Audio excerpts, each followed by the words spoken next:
മൂന്നാമത് നെയ്തർ ഹീന നോർ റീന ഡാഷ്. നെയ്തർ നോർ വരുന്ന വാക്യത്തിന്റെ റൂളുകൾ ഓർമ്മിക്കുക. നെയ്തറിനെ തുടർന്ന് നോർ വന്നില്ലെങ്കിൽ സിംഗുലർ വെർബും, നോർ വന്നാൽ നോറിനെ തുടർന്ന് വരുന്ന സബ്ജക്റ്റിന്റെ വെർബുമാണ് ഉപയോഗിക്കുന്നത്. നെയ്തറിനെ തുടർന്ന് നോർ വന്നില്ലെങ്കിൽ സിംഗുലർ, നോർ വന്നെങ്കിൽ നോറിനെ തുടർന്ന് വരുന്ന സബ്ജക്റ്റിന്റെ വെർബ് ഉപയോഗിക്കണം. ഇവിടെ നോറിനെ തുടർന്ന് വന്നത് സിംഗുലർ സബ്ജക്റ്റാണ്, അതുകൊണ്ട് വെർബ് സിംഗുലർ ആയിരിക്കണം. Answer twins are. ഈ സ്വിമ്മിങ് സിംഗുലർ തന്നെയാണ്, എന്നാൽ ആക്ഷൻ ഇപ്പോൾ തുടരുന്നതായി സൂചന വാക്യത്തിലില്ല, അതുകൊണ്ട് ട്വിൻസ് ഉത്തരമായി എടുക്കാവുന്നതാണ്. Success often depends on your ability to dash yourself into changing circumstances. Adopt. ഇത് കഴിഞ്ഞ തവണത്തെ LDC പരീക്ഷകളിലും പല ജില്ലകളിൽ ചോദിച്ചതാണ്.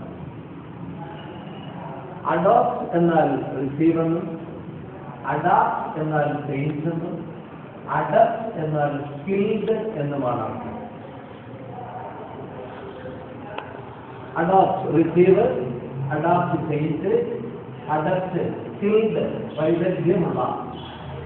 അപ്പൊ ഇവിടെ വരേണ്ടത് എബിലിറ്റി ടു അഡാപ്റ്റ് ആണ്. Adapt means change. മാറുന്ന സാഹചര്യത്തിനനുസരിച്ച് നിങ്ങളെ മാറ്റുവാനുള്ള നിങ്ങളുടെ കഴിവാണ് വിജയത്തിന് അടിസ്ഥാനം, അഥവാ വിജയം അതിനെ ആശ്രയിച്ചിരിക്കുന്നു എന്നാണ് വാക്യം. അപ്പോൾ അഡാപ്റ്റ് ആണ് ഉത്തരമായി വരേണ്ടത്. The moon shines at night എന്ന വാക്യം ഒരു വാക്യം നൗണിലോ പ്രോനൗണിലോ ആരംഭിക്കുന്നുവെങ്കിൽ അതിനെ ഡിക്ലറേറ്റീവ് അഥവാ അസർട്ടീവ് അഥവാ സ്റ്റേറ്റ്മെന്റ് എന്ന് പറയാവുന്നതാണ്. ദ മൂൺ എന്ന നൗൺ ഈ തുടങ്ങിയിരിക്കുന്നത് കൊണ്ട് അത് ഡിക്ലറേറ്റീവ് സെന്റൻസ് ആണ്, അഥവാ അസർട്ടീവ് ആണ്, അഥവാ സ്റ്റേറ്റ്മെന്റ് ആണ്. ഇംപെറേറ്റീവിനെ തിരിച്ചറിയുക. വെർബിൽ തുടങ്ങുന്നതാണ് ഇംപെറേറ്റീവ്. വാക്യത്തിന്റെ അവസാനത്തിൽ ചോദ്യചിഹ്നമുണ്ടെങ്കിലാണ് ഇൻട്രോഗേറ്റീവ്. വാക്യത്തിന്റെ അവസാനത്തിൽ ആശ്ചര്യചിഹ്നമുണ്ടെങ്കിലാണ് എക്സ്ക്ലമേറ്ററി ആണ്. നൗണിലോ പ്രൊനൗണിലോ തുടങ്ങുമ്പോൾ അത് ഡിക്ലറേറ്റീവ് ആണ്. Ram and Krishna are brothers. Ram, Krishna ഈ രണ്ട് നൗണുകളെ തമ്മിൽ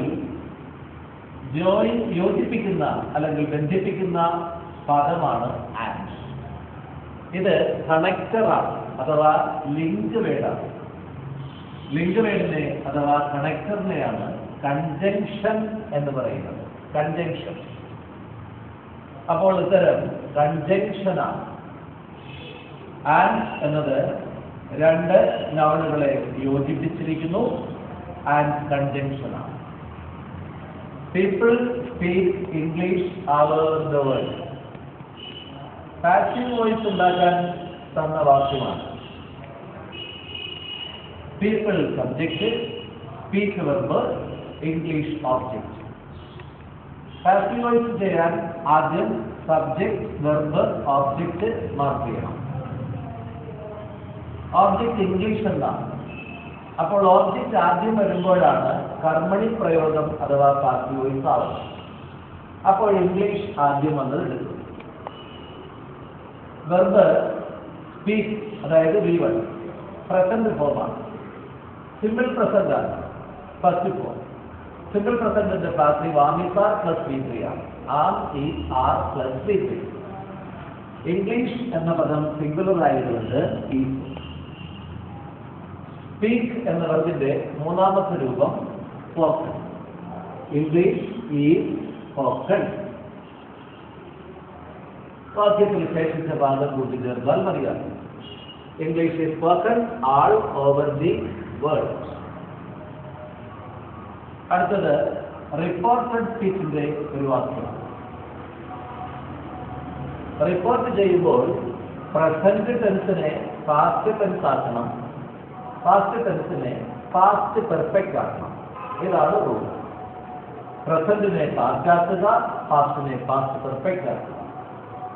അപ്പോൾ ഹി സെഡ് കോമയും ഇൻവേർട്ടഡ് കോമയും റിമൂവ് ചെയ്യാൻ ദാറ്റ് എന്ന കൺജക്ഷൻ ഉപയോഗിക്കില്ല. അപ്പോൾ ഹി സെഡ് ദാറ്റ്. ഐ എന്നത് സബ്ജക്റ്റ് ഹി ആയതുകൊണ്ട് ഹി എന്ന ഐ തന്നെ മാറും. അപ്പോൾ he said that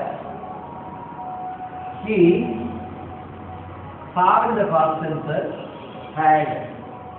he said that he had done. എന്റെ എന്ന് പറഞ്ഞിരിക്കുന്നത് നമ്മൾ റിപ്പോർട്ട് ചെയ്യുമ്പോൾ അവന്റെ എന്നാക്കി മാറ്റണം. അപ്പോൾ he said that he had done his homework എന്ന് വരും. ഇവിടെ പ്രസന്റ് ഫോമിനെ പാസ്റ്റ് ആക്കുകയാണ് ചെയ്തിരിക്കുന്നത്. റിപ്പോർട്ടഡ് സ്പീച്ചിന്റെ അടിസ്ഥാന നിയമമാണ് പ്രസന്റിനെ പാസ്റ്റ് ആക്കണമെന്നും പാസ്റ്റിനെ പാസ്റ്റ് പെർഫെക്റ്റ് ആക്കണമെന്നും.